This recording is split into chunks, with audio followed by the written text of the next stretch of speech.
Ini puncaknya. Khawasul khawas, khususul khusus. Super. Katanya Ghazali, yang bisa masuk ke level ini itu yang jelas Anbiya, Siddiqin, orang-orang siddiq, auliyanya Allah. Orang-orang ini ndak cuma fisiknya, ndak cuma mulut dan kemaluan, ndak cuma semua anggota badan, tapi juga hati dan batinnya. Kalau tadi menjaga mata dari melakukan maksiat. Kalau khawasul khawas, niat melihat yang maksiat saja ndak. Niat saja untuk mendengarkan yang jelek-jelek ndak. Kalau dia merasa berniat yang jelek-jelek tadi, dia merasa puasanya batal. Itu khawasul khawas. Kalau orang khusus tadi kan pokoknya jangan sampai jalan-jalan di mall niat yang tidak pantas. Begitu ada keinginan orang yang ini ditahan, wong ini sedang puasa. Ini orang khusus. Tapi orang khawasul khawas ingin saja ndak. Kalau ada keinginan itu muncul, dia merasa puasanya rusak. Ini khawasul khawas. Jadi levelnya dia sudah sangat terjaga. Pikiran-pikiran yang sifatnya duniawi, ambisi-ambisi, hasrat, hawa, nafsu, sudah sepenuhnya bisa dikontrol. Sehingga kalau dia tidak ingin muncul, ya tidak muncul. Bahkan hanya rasa ingin saja. Itu orang-orang khawasul khawas. Para nabi, para siddiq, para aulia. Yang diingat cuma satu, yang diinginkan cuma satu, yaitu Allah. Jadi satu-satunya yang dimaksud, yang ditarget, yang dituju hanya Allah. Ini orang-orang khawasul khawas. Kesibukannya satu-satunya hanya Allah. Ini khawasul khawas. Yang duniawi tidak muncul sedikit pun ke permukaan. Jadi saatnya yang jasmani ditinggalkan oleh orang khawasul khawas. Sudah sepenuhnya ditaklukkan. Itu khawasul khawas. Kalau yang khusus tadi masih diperjuangkan. Kalau khawasul khawas sudah menang dalam perjuangan itu. Dan tidak ganggu lagi yang jasmania. Sisa yang rohania. Nah ini khawasul khawas. Puasa yang nyampe di level ini adalah puasanya para nabi. Pingin saja ndak. Nah, kalau kalian sudah nyampe makom ini berarti kalian sudah wali. Terbersit di hati aja ndak. Jangankan nyontek, jangankan pingin nyontek saja ndak muncul di batinnya. Jangankan curang, ingin curang saja tidak pernah ada niat. Kalian kan sering begitu. Wah, ini ada HP keleleran nih. Kalau tak curi bisa loh ini sebenarnya. Nah, itu muncul keinginan, meskipun nggak dilakukan. Punya teman kok nggak pernah open sama barangnya. Ini ditinggal. Ini kalau tak ambil, dia tidak akan tahu ini. Itu kan muncul pikiran jahat, pikiran jelek. Kalau orang khawasul khawas, ini pikiran jelek semacam itu aja tidak muncul. Kalian lihat ada cewek lewat atau cowok lewat, kan kadang pikiranmu jelek meskipun hanya di pikiran. Itu kayak gitu seandainya, kan seandainya. Orang khawasul khawas seandainya nggak muncul. Kalian kan masih membayangkan. Karena pikiran itu kan dahsyat. Mungkin mata bisa merem, tapi pikiran tidak bisa. Mata bisa ditutupi, pikiran tidak bisa. Kalian lihat orang bercadar saja kadang-kadang kan sudah ditutup, tinggal matanya saja kan kalian masih bisa. Itu kalau dibuka kira-kira kayak gimana ya? Itu kan pikiranmu yang mau, matamu sudah nggak bisa menjangkau, wong sudah dicadari. Tapi pikiranmu yang ingin membuka. Apalagi yang tidak pakai baju. Oh enggak ya, kalau tidak pakai baju nggak kamu pikir wong sudah dibuka. Oke, jadi khawasul khawas. Gagasan, pikiran jelek, pikiran jahat hasrat duniawi tidak muncul. Muncul ada enggak? Kalau tadi yang di khusus muncul tapi ditahan. Kalau yang di awam tidak ditahan kecuali yang mulut sama kemaluan. Nah, itu bedanya awam, khusus sama khususul khusus. Ya kalau bisa paling tidak kita khusus lah. Syukur-syukur bisa khususul khusus. Untuk bisa khususul khusus, kita harus sukses di level khusus, di level khawas. Jadi ini hierarki yang harus kita lewati, step-stepnya. Setelah sukses di awam, kita naik kelas jadi khusus. Mungkin perjuangan kita hari ini itu. Kalau sudah sukses, terus-terusan di khusus, kita akan naik kelas lagi. Kalau kita taklukkan terus, niat jelek, keinginan maksiat, lama-lama, kalau bahasanya Pierre Bourdieu, jadi habit. Kalau sudah jadi habit, muncul saja enggak. Dia masuk ke bawah sadar dan dia ngontrol kehidupan sadar kita bahwa yang kayak gitu jelek, maka muncul di kepala saja enggak. Nah, itu khawasul khawas. Jadi biasakan diri kita dengan yang baik-baik, biasakan berjuang menaklukkan yang jelek, nanti diri kita akan terbiasa. Jangan mudah memaafkan dirimu yang melakukan kesalahan. Biar dirimu tetap peka terhadap kesalahan. Manusia itu kan punya tabiat itu. Pembiasaan itu kadang membahayakan. Nggak jasmani, nggak rohani. Jasmanimu itu, misalnya kamu pusing. Itu kalau kamu cueki, pusing pertama rasanya pusing sekali. Kamu cueki mungkin pusing kedua nggak terlalu sakit lagi. Lama-lama pusing itu jadi biasa dan mungkin lama-lama nggak jadi sakit. Itu yang jasmani. Yang rohani juga begitu. Sekali kamu bohong, mungkin bohong pertama rasa bersalahnya luar biasa. Bohong kedua sudah turun banyak. Mungkin tinggal 80% rasa bersalahnya. Masih tetap punya rasa bersalah. Bohong ketiga tinggal 50%, bohong keempat tinggal 20%. Lama-lama bohong itu menurutmu biasa. Tidak ada rasa bersalah sama sekali. Bahkan mungkin ada satu titik ketika kamu tidak bohong, kamu heran sendiri. Mungkin pas kamu bohong, aneh ya, aku kok bisa jujur ya. Mungkin bisa begitu. Nah, itu jiwamu itu begitu. Kamu kan sering lihat orang, wah tidak mungkin saya nyampe ke makom itu. Sebenarnya kamu mampu. Cuma kamu nggak membiasakan dirimu. Sehingga kamu underestimate. Bisa. Orang zaman dulu itu ada yang puasa aja sampai 40 hari. Dan nggak cuma 40 hari, 40 malam. Dan bisa. Kalau kamu tak tanya, kuat enggak puasa 40 hari 40 malam? Mesti kamu jawabnya cepet. Yo mati pak. Kan mesti gitu. Loh, orang dulu itu banyak yang gitu. Puasanya 40 hari 40 malam. Dan sukses. Dulu Arya Kamandanu itu dapat ilmu begitu. Sandiwara Radio. Oke. Nggak, coba dilihat ilmu-ilmu kejawen itu. Nenek moyang kita itu. Bisa ada puasa 40 hari 40 malam. Kalau Nabi Daud kan sehari puasa sehari enggak. Jadi khawasul khawas.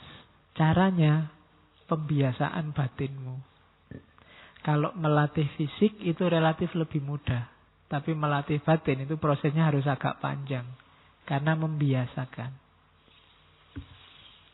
Terus itu kalimatnya Ghazali. Jadi orang-orang khusus itu kalau muncul hasrat duniawi, dia merasa berdosa dan puasanya batal. Itu orang khawas. Bahkan kalimatnya Ghazali, barang siapa tergerak pikirannya dengan memikirkan bahan buka puasanya pada siang hari, niscaya dituliskan satu kesalahan padanya. Karena yang demikian itu termasuk kurang percaya dengan karunia Allah dan kurang yakin dengan rizki yang dijanjikan. Jadi orang khawasul khawas itu mikir tok. Kira-kira nanti maghrib aku buka apa ya? Itu dianggap batal sudah. Apalagi kamu Kira-kira saya buka apa ya Pak? Bisa buka enggak ya nanti ya? Nah itu dianggap batal. Kamu enggak percaya sama Allah. Dianggap meragukan. Emangnya Allah enggak bisa? Emangnya Allah enggak mampu ngasih kamu buka puasa? Nah, itu orang khususul khusus. Jadi hidupnya 100% hanya tentang Allah, oleh Allah, dan untuk Allah. Itu kelompok khawasul khawas. Jadi dia tidak mikir nanti buka puasa hari ini di masjid mana, besok di masjid mana. Jalan aja waktu buka puasa, kok pasnya di Kolombo ya di Kolombo. Kok pasnya di Suwada ya di Suwada. Ya memang sengaja jalan ke sana. Oke ya. Jadi pokoknya tidak usah mikir nanti buka makan apa, minum apa waktu puasa. Melecehkan Allah. Apalagi bisa buka ndak, itu menistakan Allah. Kamu bisa dilaporkan ke pengadilannya malaikat. Ya, emangnya Allah tidak mampu begitu gitu loh. Jadi tidak usah mikir nanti minum apa. Sekarang boleh karena belum puasa. Mikir minum dulu. Kamu kan nggak dapat, saya masih dapat.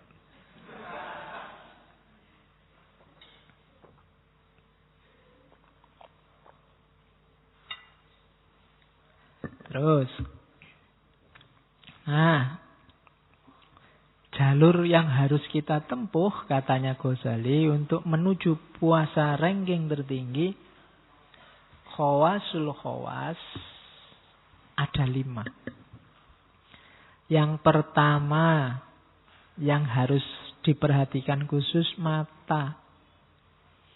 Jangan menatap segala yang jelek, tercela, dan dimakruhkan. Makruh saja ya, belum haram. Yang menghalangi orang ingat pada Allah. Makruh itu berarti sebenarnya boleh, cuma lebih baik jangan. Itu yang kita jaga pertama. Itu untuk menuju puasa khawasul khawas. Jagalah mata kita untuk tidak lihat yang jelek-jelek, yang tidak pantas, yang tidak ada gunanya. Bahkan yang makruh juga jangan. Makruh itu sebenarnya boleh kita lihat, tidak masalah. Cuma mbok sebaiknya jangan. Ya yang makruh itu mungkin segala yang bisa membuat kita lupa pada Allah. Misalnya, apa wis, kamu main game. Kebetulan HP-mu ada game baru. Yang ini bikin kamu lupa. Terus, wah lumayan level 1, level 2 lumayan. Atau kamu lihat serial, wah mumpung puasa Pak. Kan tidak apa-apa tuh Pak, lihat TV, mumpung saya punya serialnya Naruto lengkap ini Pak. Itu kan boleh, cuma mbok sebaiknya jangan wong kita sedang puasa. Kita jaga mata yang pertama. Nyari yang lebih manfaat. Ya kalau nggak ngaji ya baca buku lah yang sekiranya bermanfaat. Atau kalau lihat TV, lihat yang bermanfaat, yang ada hikmah dan ilmunya. Lu lihat film apa aja kan ada hikmahnya Pak. Ya kamu ngerti sendirilah. Mana yang boleh kamu lihat, mana yang jangan kamu lihat. Oke, terus yang kedua setelah mata, tolong perhatikan lidah. Lidah hari ini tidak selalu omongan yang ada kata-katanya. Omongan dalam bentuk tulisan juga tergolong lidah. Hari ini banyak sekali orang yang tidak bisa menjaga lidahnya dari mencaci maki dan menyakiti orang lain. Coba kamu lihat komentar-komentar di berita-berita politik itu, hampir semuanya isinya menjelek-jelekkan. Nah, itu sama dengan tidak bisa menjaga lidah. Hati-hati. Dan juga menjaga telinga dari mendengar yang makruh. Makruh aja tidak boleh, apalagi yang haram. Ya mendengar yang tidak boleh itu kan misalnya mendengar desahan yang harusnya nggak kamu dengar. Contohnya ngono.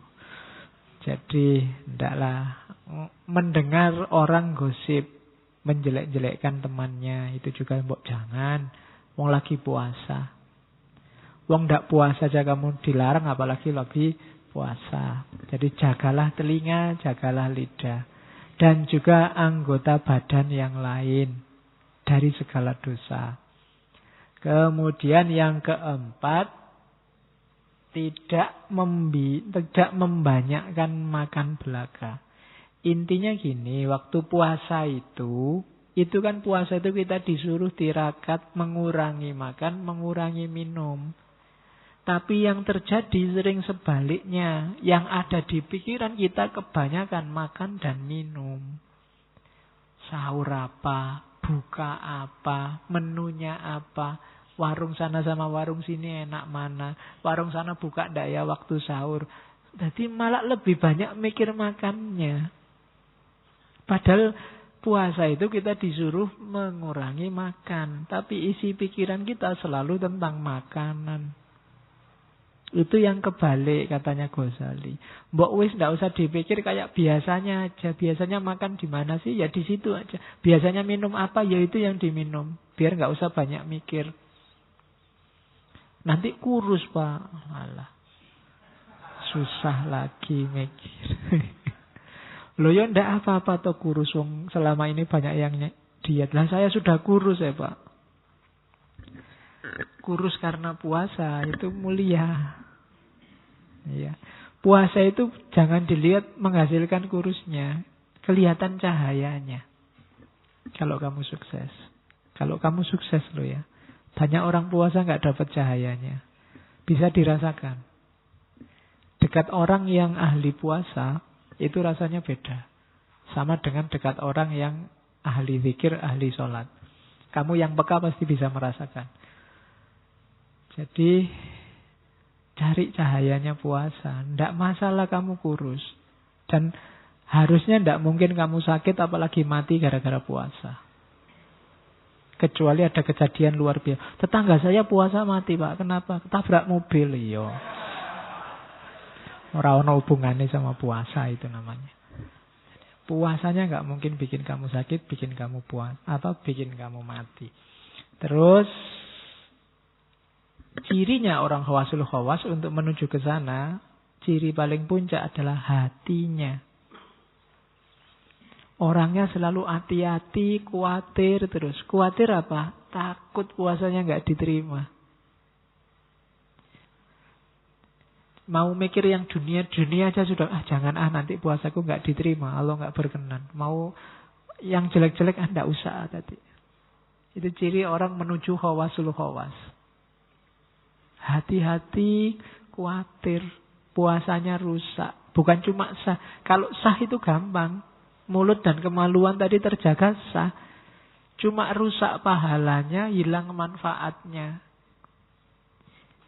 Kehilangan manfaat puasa. Nah, ini orang-orang khawasul khawas. Dia mati-matian berusaha tidak kehilangan ini. Itu khawasul khawas. Tidak sekedar puasanya sah, tapi puasanya berkualitas. Oke, terus sekarang kita lihat rahasianya puasa katanya Ghazali. Gini loh, manusia itu kan derajatnya di atas hewan. Kenapa? Karena dia punya akal. Kemudian cuma dia di bawah malaikat. Kenapa? Karena dia punya hawa nafsu. Asumsi premis pertama itu. Maka harus hati-hati. Jadi manusia itu derajatnya di atas hewan dan di bawah malaikat.